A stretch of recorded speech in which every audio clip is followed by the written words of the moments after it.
số đây tay chôn Cambodia RC DJI drone đó này ngày ní cứ dương thưa cả bảo bảo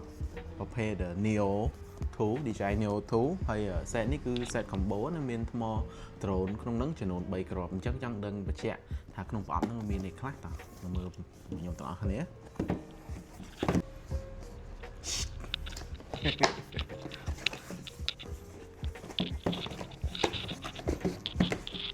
ok chẳng dừng thưa cả bao bọc ní sấn không nắng miền này khác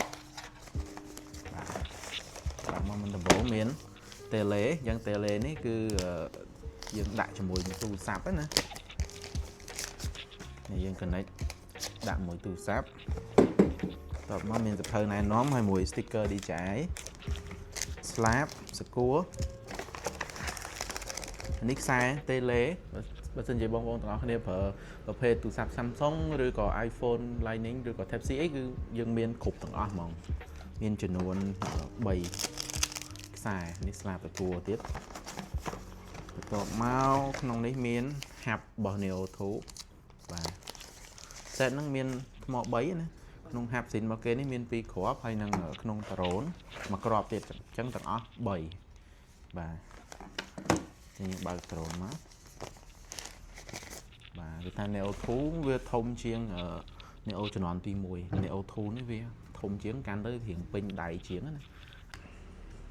ធ្វើការដោះឡុកវិញ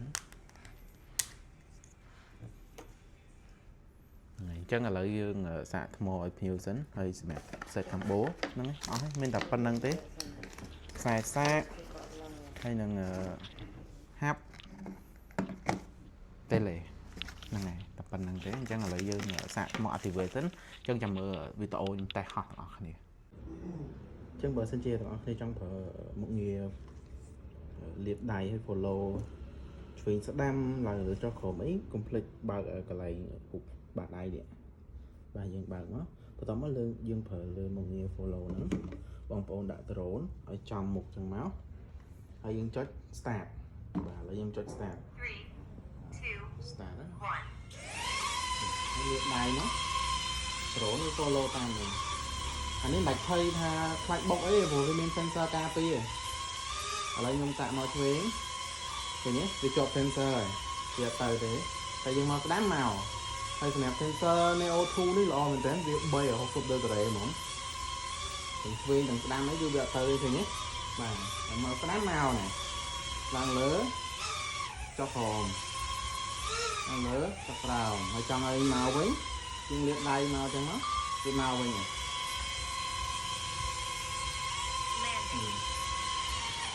ដៃហ្នឹងឡើងមកវិញ super